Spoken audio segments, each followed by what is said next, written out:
Heads just rolled. Judge Jeannine just exposed Strzoks'S game plan to destroy Trump by US4Trump.com. Judge Jeannine was on fire last night during her opening statement. It was a no-holds-bar segment on exposing Strzoks'S sinister plan. She left Strzoks completely transparent.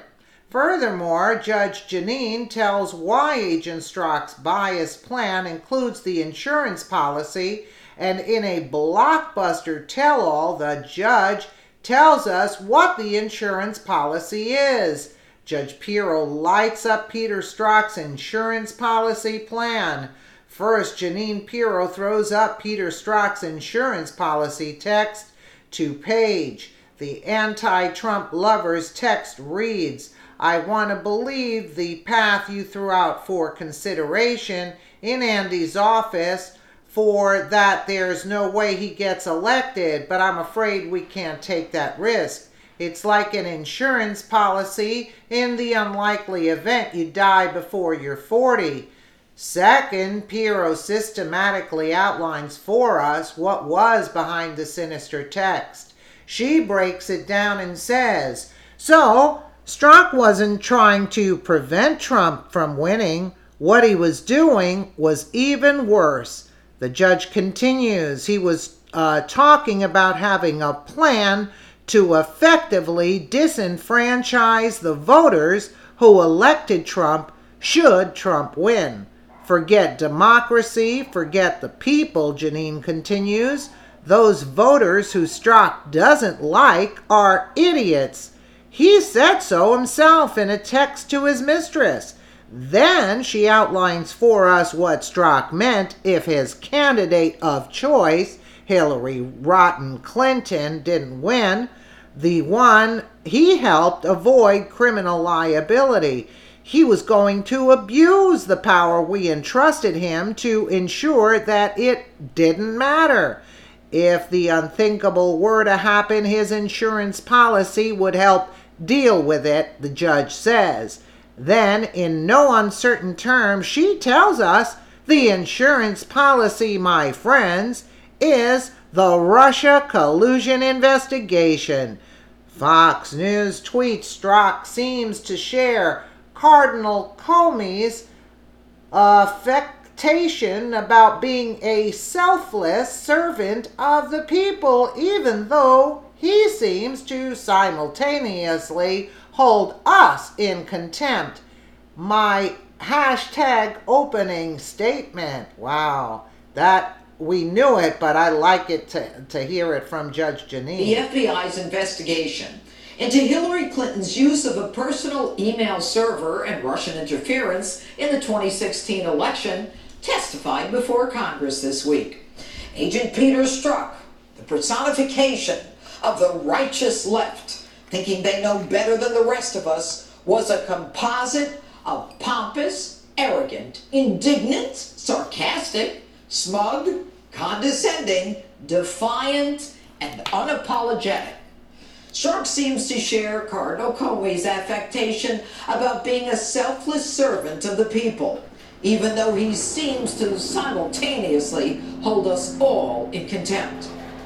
Strzok is also the personification of the deep state itself, where fascism rules, where people in power don't care what you think, but instead decide they know better. They know what's right, and then they implement it. But no worries, Strzok isn't biased. He says so himself. After months of investigations, there's simply no evidence of bias in my professional actions. For me, it was one of the most stunning, don't believe your lying eyes moments I've ever seen. His own text exchanges betray his denial. He and his mistress, Lisa Page, called Donald Trump an effing idiot, loathsome, a bigot, an enormous D, blank, blank, blank, awful, abysmal, a disaster. The irony here is that if you want to show bias, you would simply use his words. And for any of you who still don't believe your lying ears, take a listen to this. 10 days before the investigation began, which the department you work for says nothing was done before July 31st. You said Trump is a disaster. I have no idea how destabilizing his presidency would be. Between July 31st and August 8th, how many interviews did you conduct related to the alleged collusion between Russia and the Trump campaign? I'm asking for a number. I haven't gotten to the names. How many people had you interviewed? The counsel of the FBI, based on the special counsel's equities, have directed me not to answer any questions about the ongoing investigation into Russian attempts to interfere.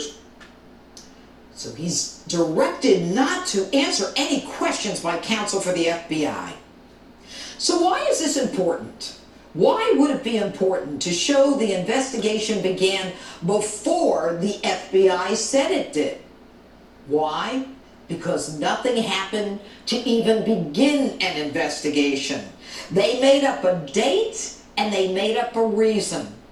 The Democrats in Congress knew the danger zone they were in and desperately tried to use every excuse to end the questions. And so pandemonium broke out in the House of Representatives. He has said that he's been instructed by the FBI not to answer the question. Point of order, Mr. Chairman. Mr. Chairman, is it not appropriate to also interject the attorney-client privilege, which cannot be overridden, and is a rule of the House to the extent that witnesses have the right to an attorney-client privilege in this House? And that is what this witness is asserting, attorney-client privilege, and he has been advised not to answer the question. Gentlemen will suspend.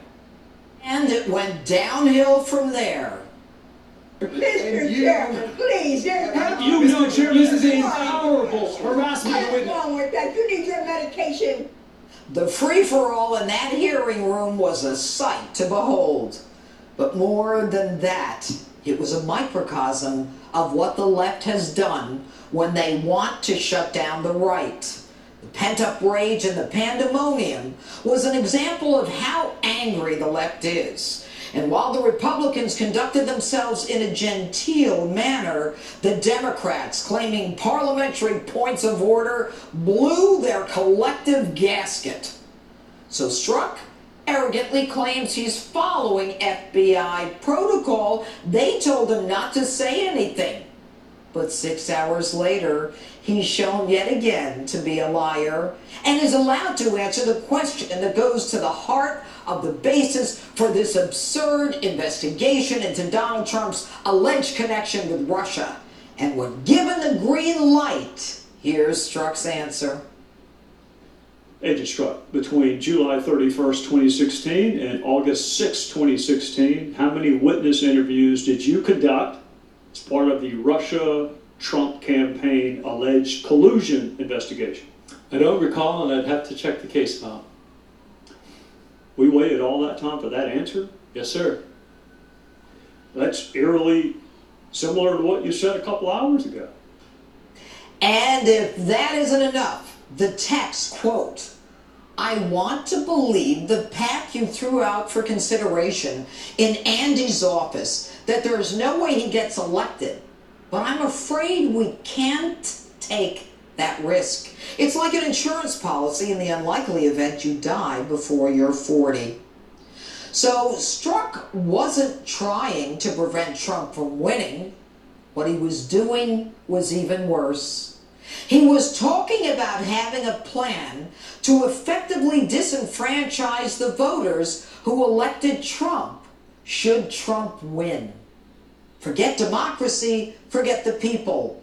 Those voters whom Strzok doesn't like are idiots. He said so himself in a text to his mistress. If his candidate of choice didn't win, the one he helped avoid criminal liability, he was going to abuse the power we entrusted him to ensure that it didn't matter. If the unthinkable were to happen, his insurance policy would help deal with it. The insurance policy, my friends, is the Russia collusion investigation. And that's why I wrote the book, Liars, Leakers, and Liberals, detailing the power structure trying to bring the president down. The book hits store shelves on Tuesday, but you can still pre-order it right now on Amazon and BarnesandNoble.com. And there you have it in a nutshell. And there you have it in a nutshell. It's so nice to hear. We all knew what the insurance policy was, but it's nice to hear it from Judge Jeannine herself. Let me know what you guys think in the comments below. And again, thank you so much for watching.